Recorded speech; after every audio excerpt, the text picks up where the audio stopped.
The most profitable superhero property in history generates billions in revenue today, but when it was first pitched to industry experts, the idea was rejected as the worst thing they had ever heard.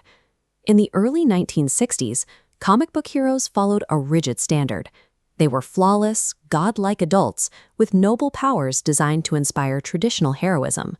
This was the environment when a publisher gave Stan Lee a mandate: come up with a brand new superhero. Stan needed to deliver if he wanted to keep his job. Stan's design philosophy prioritized the superpower first.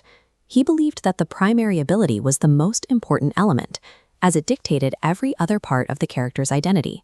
To stand out on the newsstand, he needed a power that felt entirely alien to the existing market, something that strayed far from the proven success of super strength or flight.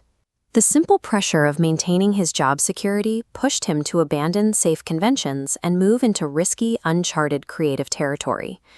Stan observed a common fly crawling on a wall, realizing a hero who could stick to surfaces and crawl up buildings would be entirely unique.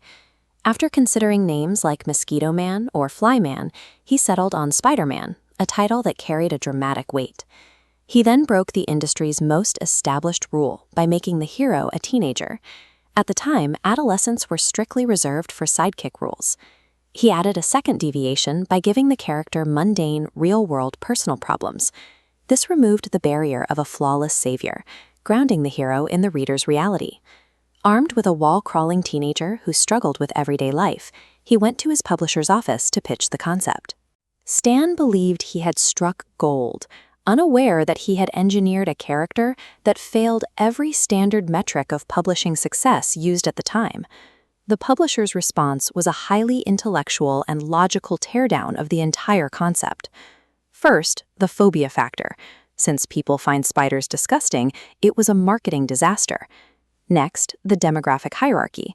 Readers viewed teenagers as subordinates, making a teen lead unappealing. Finally, the escapism mandate.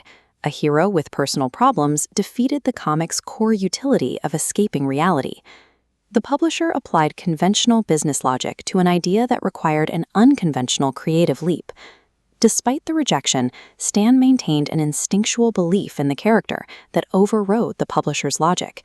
He found a loophole in a magazine called Amazing Fantasy, a title already slated for imminent cancellation.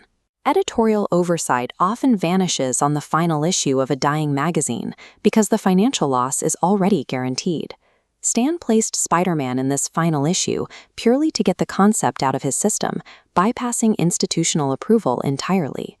This chart shows the trend of a dying title suddenly spiking on its final data point. When the sales figures for Amazing Fantasy returned a month later, they proved the issue was a massive commercial hit. The publisher immediately reversed his stance, claiming he had always loved the character and ordering a full series. Stan protected the character from the logical, data-driven doubts of gatekeepers because he believed he could only do his best work if he did it exactly the way he thought it should be done.